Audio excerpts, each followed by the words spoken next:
बिस्मिल्लाहिर्रहमानिर्रहीम। अस्सलामुअलैकुम नाजरीन। टॉप सॉल्यूशंस पर स्कॉलरशिप्स की एक और बेहतरीन वीडियो के साथ आप सबको एक दफ़ा फिर खुशामदीद कहते हैं। आज से कुछ अरसा पहले सऊदी अरेबिया के स्कॉलरशिप्स चल रहे थे और वो स्टूडेंट्स जिन्होंने बीएस के लिए वहाँ पर अप्लाई करना था, क्योंकि मेरी आज की वीडियो बीएस स्पेसिफिक होने वाली है, वो इसके लिए बड़ी भाग दौड़ कर रहे थे। लेकिन फिर भी बहुत सारे स्टूडेंट्स ऐसे थे जो कि इन स्कॉलरशिप्स में अप्लाई नहीं कर पाए।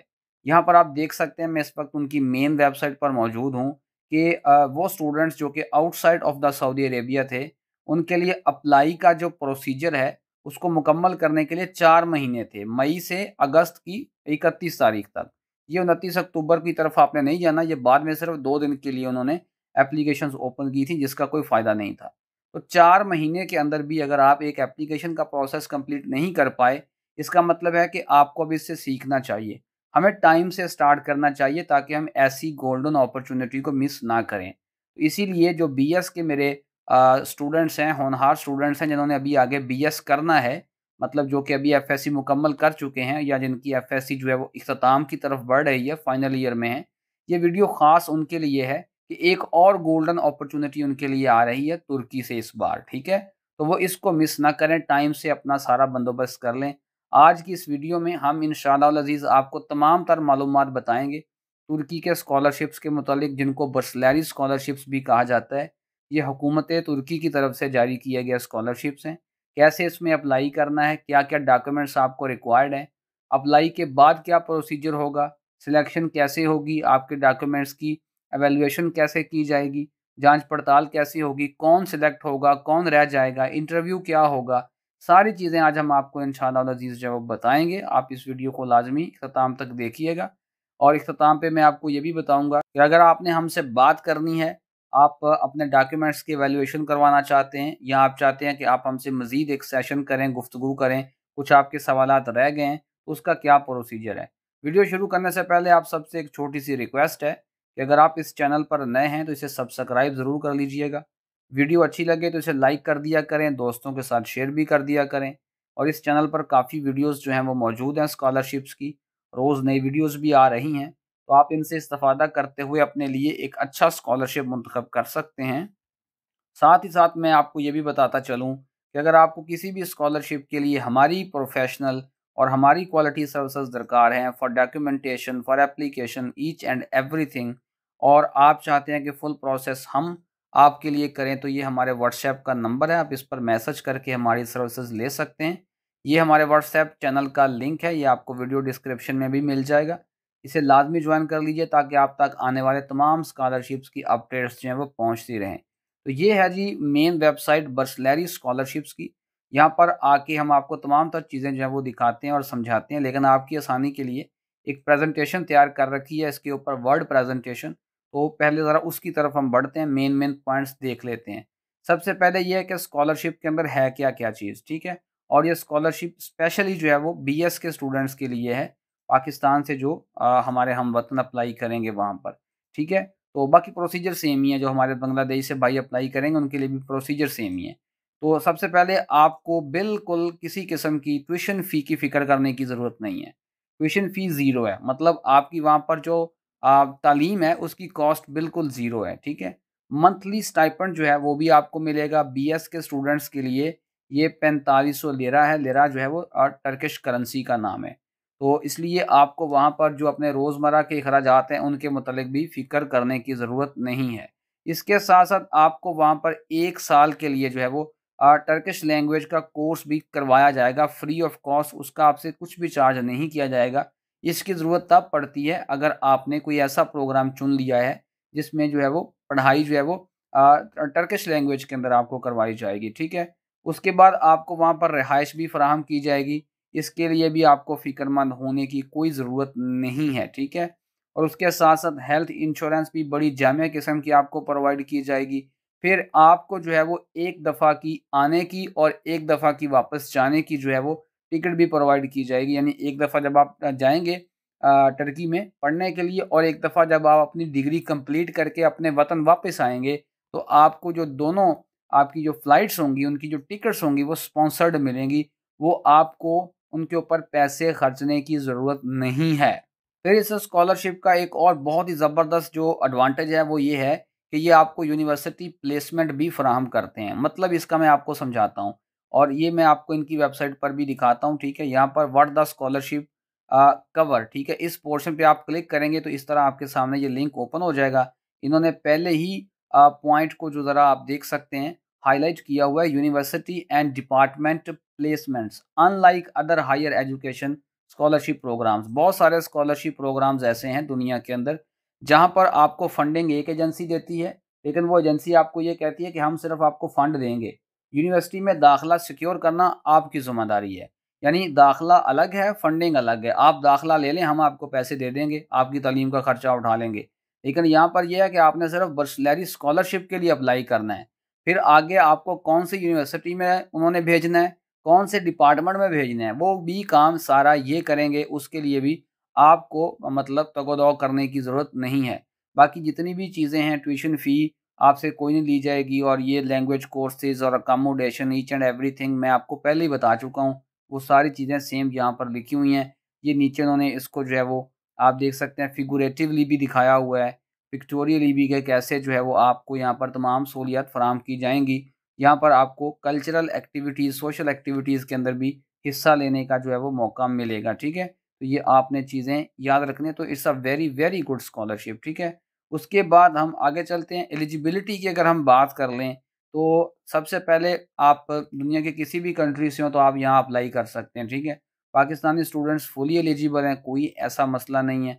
उसके बाद जी एज लिमिट लेकिन आपको 21 साल से नीचे होना पड़ेगा।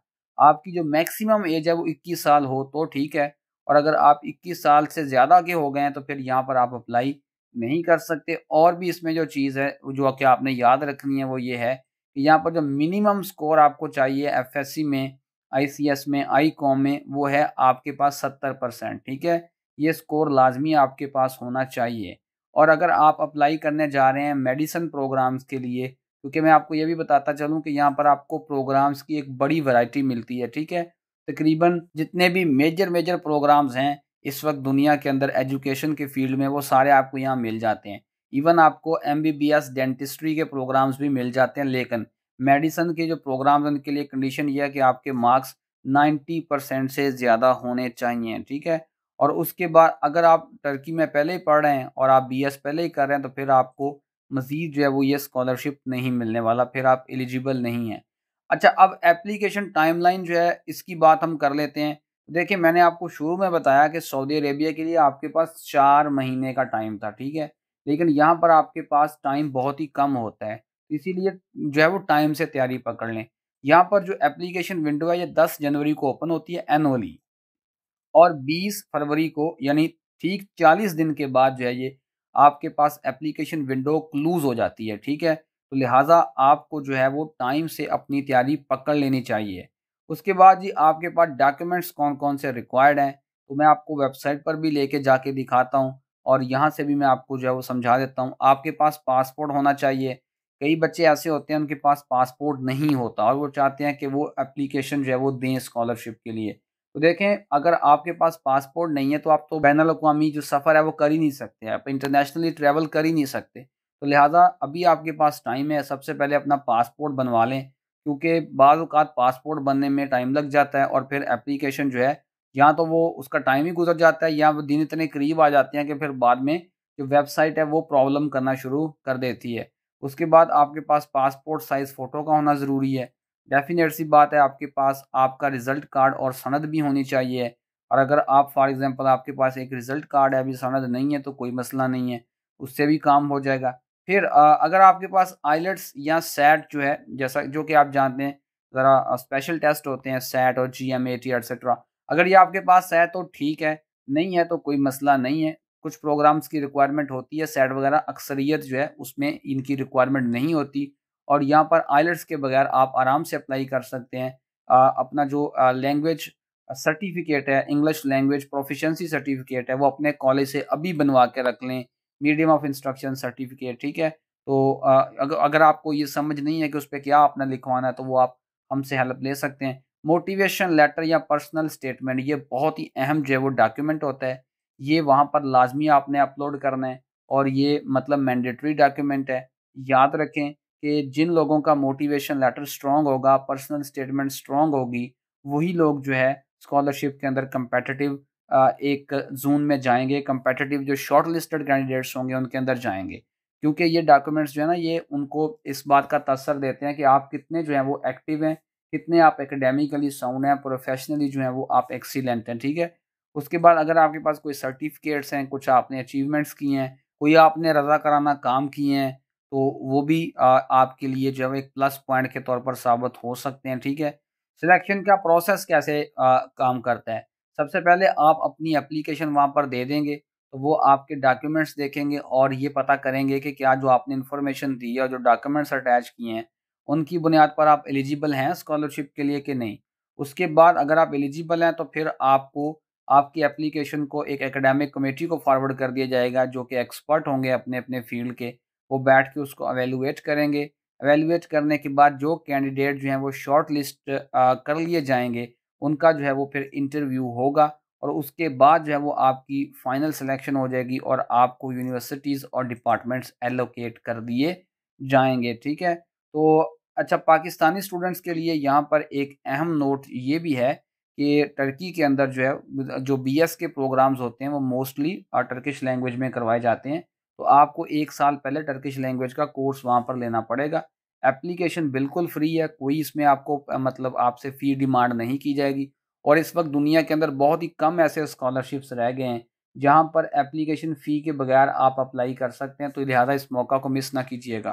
फिर ये स्कॉलरशिप जो है ये पाकिस्तान में क्यों पॉपुलर है? बहरहाल इसको एक तरफ अगर हम रख भी दें तो इसका फ़ायदा बड़ा है जी। देखें जो तुर्की है वो एक मुसलमान मुल्क है, तो आपको वहाँ पर जो कल्चरल प्रॉक्सिमिटी है वो भी आपको देखने को नज़र आएगी। फिर इसके साथ-साथ वहाँ पर हलाल फूड का भी कोई इश्यू आपको मतलब आप फेस नहीं करेंगे और तुर्की जो है वो आप जानते हैं कि अब ऑलमोस्ट यूरोप का हिस्सा है, तो तुर्की पहुँच जाने का मतलब ये है कि आप यूरोप जा रहे हैं और आप जानते हैं जो यूरोप का एक एजुकेशनल स्टैंडर्ड है और इसके साथ-साथ वहाँ पर जो जॉब मार्केट है, वहाँ पर आपके लिए जो फर्दर आगे अपॉर्च्युनिटीज़ आपको मिल सकती हैं, तो लिहाज़ा आपको यहाँ पर लाज़मी कोशिश करनी चाहिए और पूरी एफ़र्ट के साथ आपको कोशिश करनी चाहिए। उसके बाद हम बात करते हैं कि क्या टिप्स हैं, तो कौन-सी ऐसी चीज़ें हैं जिनके ऊपर आपको ज़्यादा फ़ोकस करना चाहिए, ठीक है जी?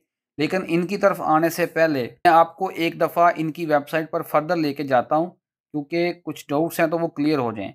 अब अगर हम इस पोर्शन पे आएँगे ना एप्लीकेशन क्राइटेरिया के ऊपर, तो आप यहाँ पर क्लिक करेंगे तो आपके सामने इस तरह का एक पेज ओपन हो जाएगा, ये आप देख भी सकते हैं, क्राइटेरिया एंड स्कॉलरशिप प्रोग्राम्स। तो यहाँ पर एप्लीकेशन क्राइटेरिया जो मैंने अभी आपको मार्क्स बताए थे ना कि 70% होने चाहिए, वो देख सकते हैं कि यहाँ पर लिखे हुए हैं, ठीक है? तो ये आपने याद रखना है और एज लिमिट जो मैंने आपको बताई थी, वो भी आप देख सकते हैं कि यहाँ पर लिखी हुई है, you must be under 21 years, ठीक है? अदरवाइज़ आप यहाँ अप्लाई नहीं कर पाएँगे और ये देख सकते हैं मार्क्स दोबारा लिखे हुए हैं 70%। बैचलर स्पेसिफिक वीडियो है तो उन्हीं पे फ़ोकस करेंगे हम और ये आप 21 साल एज लिमिट भी देख सकते हैं फॉर बैचलर डिग्रीज़, ठीक है? तो कीप इट इन माइंड। फिर कुछ बच्चों का क्वेश्चन ये भी होता है कि सर हम अप्लाई कर सकते हैं कि नहीं कर सकते? हमारा तो अभी मतलब एफएससी चल रही है। ये लिखा हुआ है कि वो ग्रेजुएट्स भी अप्लाई कर सकते हैं जो कि अभी होने जा रहे हैं, ठीक है? अभी वो ग्रेजुएट हुए नहीं हैं, अभी वो होने जा रहे हैं at the end of the current academic year before अगस्त।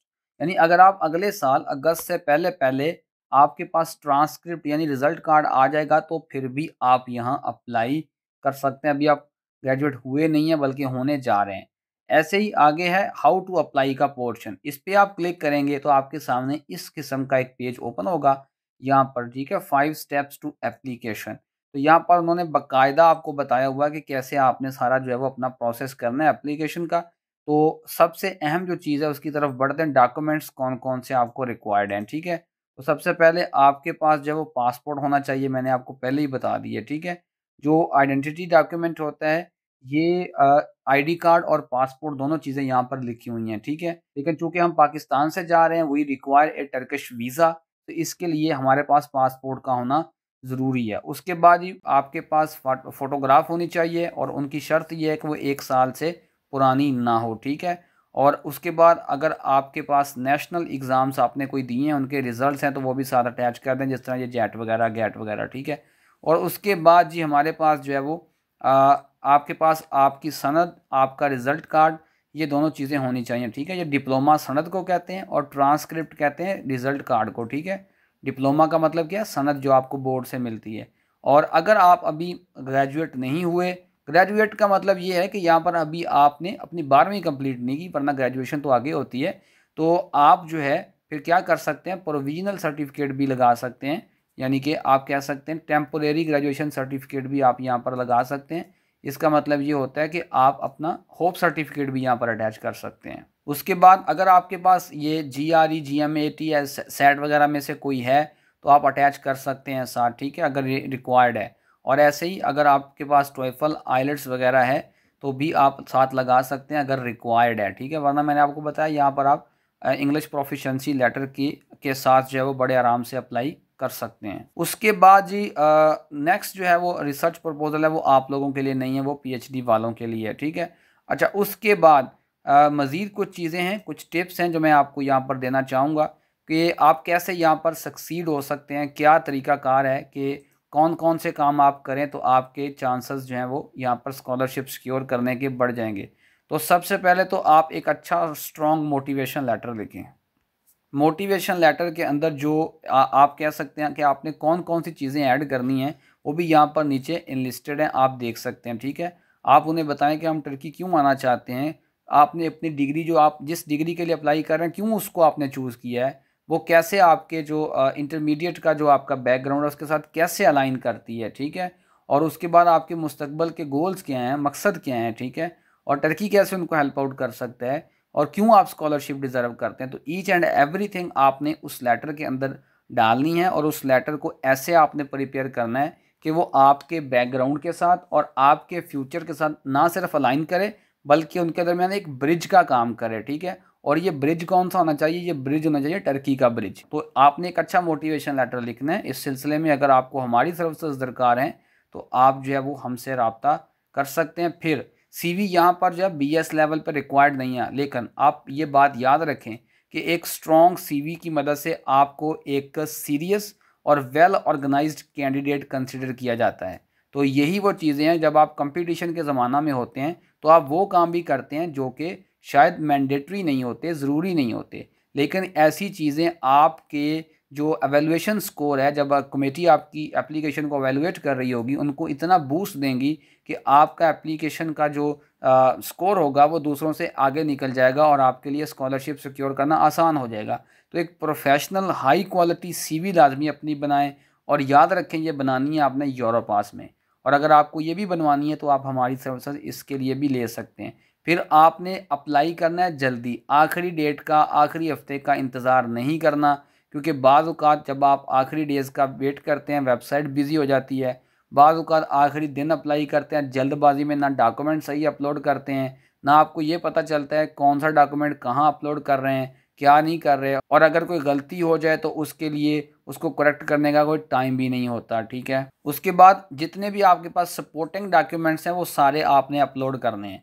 मसलन अगर आपको कोई अवार्ड मिला है, कोई आपकी को करिकुलर, एक्स्ट्रा करिकुलर कोई भी आपकी अचीवमेंट है, और अगर आपके पास कोई रिकमेंडेशन लेटर्स भी हैं तो वो भी आपने साथ अपलोड करने हैं। और यहाँ पर मैं आपको ये टिप्स भी दूंगा कि आप जो है वो कोशिश करें कि कोई ना कोई आपके पास कंप्यूटर कोर्स हो, कोई वीडियो एडिटिंग का कुछ ना कुछ आपके पास हो, कोई आप टीचर से 2 3 4 से रिकमेंडेशन लेटर्स बनवा लें, ताकि आपकी जो एक तरह से प्रोफाइल है वो दूसरों से ज़रा जुदा नज़र आए, अलग नज़र आए, ठीक है। और ये चीज़ें आपने याद रखनी हैं। फिर उसके बाद ये बड़ी अहम चीज़ है कि आपका जो मोटिवेशन लेटर है, आपका जो प्रोग्राम है जहां आप अप्लाई कर रहे हैं और आपकी CV, ये सारे मैच करने चाहिए, मतलब अलाइनमेंट में हो। हमारे यहाँ क्या होता है कि FSC प्री मेडिकल में की हुई होती है और अप्लाई हम कर रहे होते हैं CA के लिए, चार्टर्ड अकाउंटेंसी के लिए, ठीक है। तो फिर ये चीज़ें नहीं ना होनी चाहिए। जब आप बाहर अप्लाई करते हैं तो कीप इट इन माइंड, आपको कोई बात सीरियस लेगा ही नहीं अगर आपकी ये सारी चीज़ें जो हैं वो एक अलाइनमेंट में नहीं है, एक ख़ास लाइन में नहीं है। Keep it in mind. फिर अगर आप सिलेक्ट हो जाते हैं, शॉर्ट लिस्ट हो जाते हैं, तो आपसे इंटरव्यू लिया जाएगा। उसके लिए पहले से एक अच्छी प्रिपरेशन करें, ठीक है। आप कोशिश करें कि आपको टर्की के बारे में पता हो, अपने मजमून के बारे में पता हो, क्यों आप ये स्कॉलरशिप के लिए अप्लाई कर रहे हैं, क्या आपका फ्यूचर है, ये सारी चीज़ें आपके माइंड में क्लियर होनी चाहिए। तो आप अगर इंटरव्यू के मतलब भी कोई हेल्प चाहते हैं तो हम उसके लिए भी आपको हेल्प जो है वो दे सकते हैं। उसके बाद आखिर में यही है कि अपनी जो प्रोफाइल है उसको अभी से इम्प्रूव करना शुरू कर दें, ठीक है। और कोशिश करें कि टाइम जो है स्कॉलरशिप्स का भी उसमें थोड़ा सा टाइम आपके पास है। थोड़ा सा मैं इसलिए कह रहा हूँ क्योंकि डॉक्यूमेंट्स बनवाने में, मिसाल के तौर पर पासपोर्ट है, इंग्लिश प्रोफिशिएंसी सर्टिफिकेट है, वो आपको कॉलेज से लाना पड़ेगा, और टीचर्स के रिकमेंडेशन लेटर्स हैं। इन तमाम चीज़ों में आपको बड़े आराम से जो है वो 1 महीने के लगभग टाइम लग जाएगा। तो तब तक जो है वो डेट बहुत ही करीब आ चुकी होगी। तो ट्राई करें कि जितना जल्दी आप इन चीज़ों को मतलब कर सकें। होपफुली आपको आज की जो वीडियो है वो पसंद आई होगी। इंशाअल्लाह अल अज़ीज़ हम आपके लिए मुस्तकबिल में भी ऐसी ही वीडियोस बनाने की कोशिश करेंगे। अगर आपको हमसे बात करनी है, राब्ता करना है, हमारे साथ सेशन करना है, गुफ्तगू करनी है, डॉक्यूमेंट्स की एवेलुएशन करवानी है, तो मैंने आपको शुरू में अपने चैनल के अंदर बताया था कि हमारा एक व्हाट्सएप नंबर है। आप इस पर मैसेज करके कॉल बुक करवा सकते हैं। कॉल बुकिंग की एक छोटी सी फ़ीस है ताकि सिर्फ संजीदा लोग ही राब्ता करें। उम्मीद करते हैं कि आप लोगों को ये वीडियो पसंद आई होगी। इंशाअल्लाह अज़ीज़ आपसे नेक्स्ट वीडियो में ज़रूर मुलाकात होगी। अल्लाह हाफ़िज़।